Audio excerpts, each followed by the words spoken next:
Hello everyone, how's you all? So welcome to Science Freak and welcome to this session in which we are going to start with the very important topic of biology from the unit Biotechnology. For class 12th, I had prepared this video on the topic Bt cotton.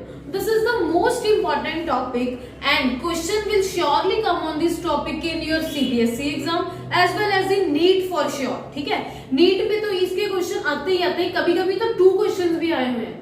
ये जो हम topic कर रहे हैं, this topic we are going to do from the unit biotechnology. ये +2 bio के एक unit है बायोटेक्नोलॉजी। पहले इस यूनिट को इतनी इंपॉर्टेंस नहीं देते थे, बट नीट 2020 में इस यूनिट में से 6 क्वेश्चन पूछे गए हैं। जब से 6 क्वेश्चंस आए हैं तो तब से इस यूनिट को थोड़ी सी इंपॉर्टेंस मिलने लग गई है। पहला इसके 2 चैप्टर्स हैं बायोटेक्नोलॉजी के। एक तो बायोटेक्नोलॉजी जिसमें हम PCR, polymerase chain reaction and वो पढ़ते हैं, पीबीआर 322, ये सारी सीरीज मैंने बनाई हुई है। नेक्स्ट टॉपिक है या फिर नेक्स्ट चैप्टर है इसका biotechnology and it's applications. Rajit, biotechnology में क्या होता है, हम अपने जीन ऑफ इंटरेस्ट को किसी दूसरी ऑर्गेनिज्म में ऐड भी कर सकते हैं, फॉल्टी जीन को सब्सट्रैक्ट भी कर सकते हैं, ठीक है, फॉर आवर बेनिफिट्स। अपने बेनिफिट्स के लिए हम क्या है, ये इसको यूज कर सकते हैं विद द टेक्नोलॉजी जिसको हम बोलते हैं recombinant DNA technology. Recombinant DNA technology किसके अंडर आता है, बायोटेक्नोलॉजी के अंदर आते हैं। एंड बायोटेक्नोलॉजी की कौन कौन सी एप्लीकेशन, इसको मेनी फील्ड्स में यूज किया गया है। फार्मेसी में, drugs, medicine, agriculture, organic farming, बहुत सारी फील्ड्स में बायोटेक्नोलॉजी की एप्लीकेशंस हैं।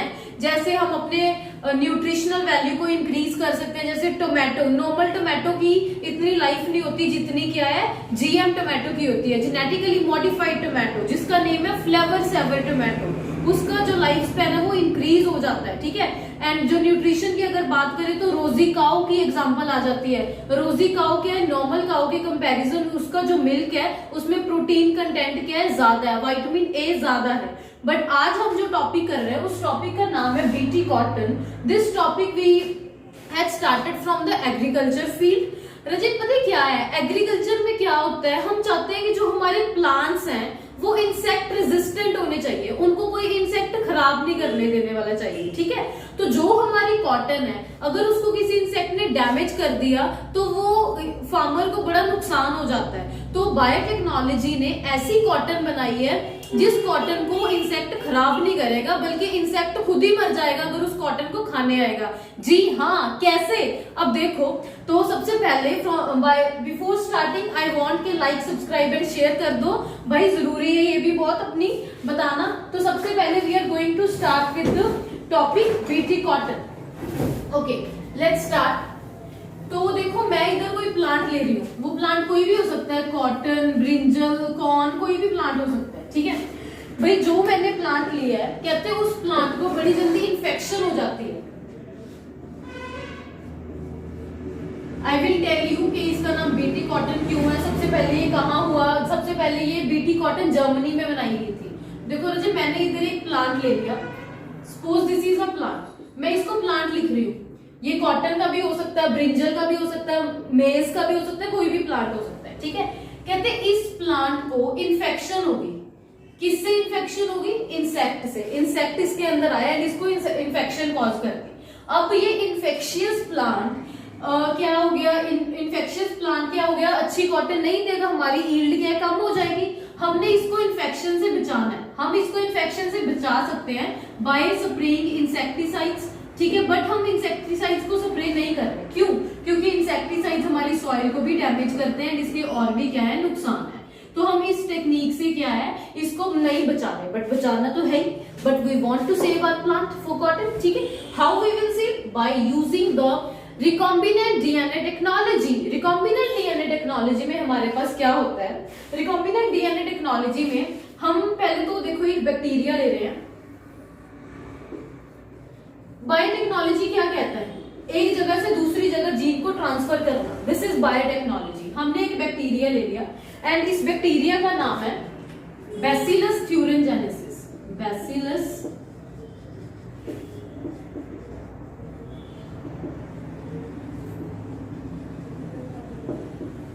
This is bacteria bacillus thuringiensis. Bacillus thuringiensis से हमें एक जीन मिला, जिस जीन का नाम है क्राइजीन, रोता हुआ जीन है वो क्राइजीन।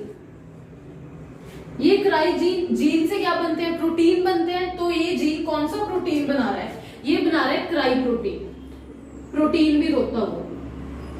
क्राई प्रोटीन का नाम कभी कभी पूछ लेते हैं, तो इसका नाम है डेल्टा एंडोटॉक्सिन। स्टोरी अभी शुरू हो रही है, इसको ध्यान से समझना। At the end I will summarise everything, ठीक है। हमारे प्लांट को इन्फेक्शन हो गई थी, हम इंसेक्टिसाइड से उसे नहीं बचा रहे, हम डीएनए टेक्नोलॉजी यूज कर रहे हैं, रिकॉम्बिनेंट डीएनए टेक्नोलॉजी। उस टेक्नोलॉजी को यूज करने के लिए हमें एक बैक्टीरिया की जरूरत पड़ी। उस बैक्टीरिया का नाम है बैसिलस thuringiensis। ये बैसिलस thuringiensis बैक्टीरिया को बीटी बैक्टीरिया भी बोलते हैं। बच्चे इसको इंसेक्ट बोल देते हैं, but this is bacteria.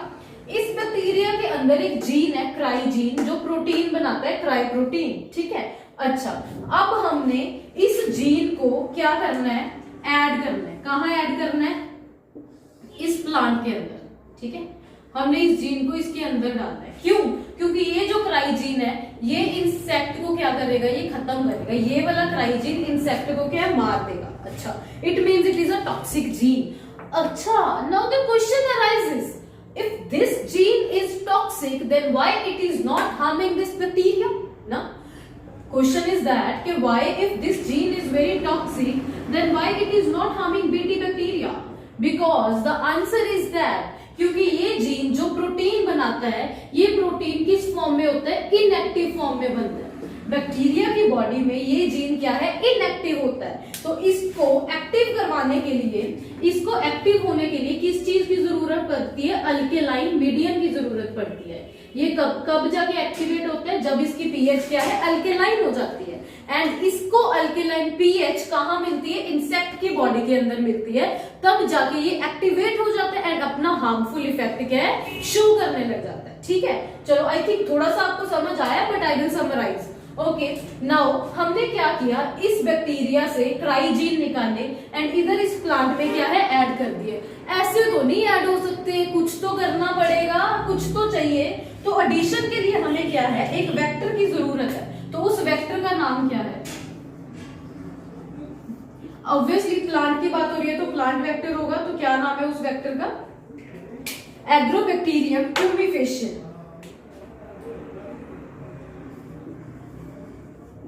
Agrobacterium ट्यूबिफेशियन।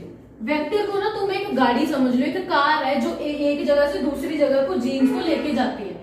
Biotechnology में काफी सारे वेक्टर्स यूज होंगे। अगर प्लांट्स के केस में कोई टेक्नोलॉजी बनानी है या फिर कोई चेंज करना है तो कौन सा वेक्टर यूज होता है, एग्रोबैक्टीरियम ट्यूबिफेशियंस। ठीक है, ये हम टीआई प्लाज्मिड में भी पढ़ेंगे। ठीक है, this vector take cry gene from bacteria and transfer it in the plant body. ठीक है, कॉटन का प्लांट या कुछ भी। ओके, नाउ जब ये इंसेक्ट इस प्लांट को खाने आएगा, ठीक है, तो इसको, ये तो अपना फूड लेने आया था, ये तो प्लांट को खा के अपना भोजन लेने आया था, बट इसके अंदर क्या चला जाएगा, इसकी बॉडी में चले जाएंगे क्राइजीन। अब ये क्राइजीन क्या करेंगे, जब इंसेक्ट इन जीन को अपने अंदर लेगा, ये जीन जब इंसेक्ट की मिड गट में जाएंगे, मतलब अपने फूड पाइप के थ्रू जाते जाएंगे, मिड गट में डाइजेस्टिव सिस्टम में जाएंगे, तो ये इंसेक्ट क्या करेगा, उस मिड गट में पोर्स कर देगा। ठीक है, ये इंसेक्ट की मिड गट में क्या कर देगा, छेद कर देगा। जगह जगह पे क्या कर दिए, इसने पोर्स बना दिए। अब अगर ये पोर्स क्रिएट हो गए, ये होल्स क्रिएट हो गए, तो ये क्या करेंगे, इसके अंदर क्या है, फ्लूइड डिपॉजिट हो जाएगा, influx of fluid in the mid gut. ठीक है, ज्यादा फ्लूइड डिपॉजिट होने की वजह से ये जो मिड गट है इसकी लाइसिस हो जाएगी। ठीक है, ये क्या है, डैमेज हो जाएगी, बुरी तरह से फट जाएगी। ओके, अब देखो, जब इंसेक्ट ने कोई भी कुछ भी खाया तो फूड क्या डाइजेस्ट नहीं हो पाएगा, क्योंकि डाइजेशन क्या है, यहां से होनी सी, ये चीज क्या है, हमारी खराब हो चुकी है। इंसेक्ट की मिड गट क्या है, डैमेज हो चुकी है। क्यों डैमेज हुई है, ड्यू टू क्राइजीन्स। ठीक है, तो जब ये फूड खाएगा, फूड की डाइजेशन हो नहीं पाएगी, तो insect will die due to starvation. ठीक है, okay, now I will tell you again कि ये जो इंसेक्ट था वो प्लांट को खाने आया था अपना फूड लेने के लिए, बट बेचारा फूड लेने के चक्कर में क्या है, फूड की कमी की वजह से ही मर गया। क्यों, क्योंकि इस प्लांट में हमने टॉक्सिक क्राइजीन्स डाले थे, जो पहले इस बैक्टीरिया को कुछ नहीं कहते, इसकी बॉडी में आराम से रहते हैं, क्योंकि यहाँ पे ये इनएक्टिव होते हैं, but when they enter in the plant body and insect will bite this plant, it will enter in the insect midgut and cause the lysis of midgut and by causing the various millions of pores ये कर देता है, जिसकी वजह से insect की digestion क्या हो जाती है, मुश्किल हो जाती है and insect will die due to starvation. इस टेक्नोलॉजी की हेल्प से हमने क्या बनाया है, इंसेक्ट रेजिस्टेंट प्लांट बनाया है। हमारे पास काफी सारे इंसेक्ट रेजिस्टेंट प्लांट है काफी सारे एरियाज में, जैसे एक हो गया BT cotton, BT brinjal, BT मेज, ठीक है, काफी सारे हमारे पास इंसेक्ट रेजिस्टेंट प्लांट पाए जाते हैं ये सारे। ओके, तो एक और टॉपिक है हमारे पास, टॉपिक नहीं कह सकते, इसके अंडर ही एक और आता है जो तुम्हारी एनसीईआरटी में लिखा हुआ है कि और कौन कौन से जीन्स है जो खराब करते हैं, उसका क्वेश्चन आ जाता है, तुम्हें एज इट इज क्या है उसको लर्न रखना है। मैं तुम्हें बता देती हूँ, I hope this is clear कि कैसे हमने बीटी कॉटन बनाई। क्वेश्चन आते हैं कि कौन सा बैक्टीरिया था, बैसिलस thuringiensis, वेक्टर का नाम क्या था, एग्रोबैक्टीरियम ट्यूमिफेशियंस, जीन कौन से थे, रोते हुए जीन, क्राइजीन, ठीक है। अच्छा, एक और है क्राई1AC एंड क्राई2AB, ठीक है। क्राई1AC एंड क्राई2AB ये दोनों जीन्स है, ये किसको कर रहे हैं, कॉटन बॉलवर्म,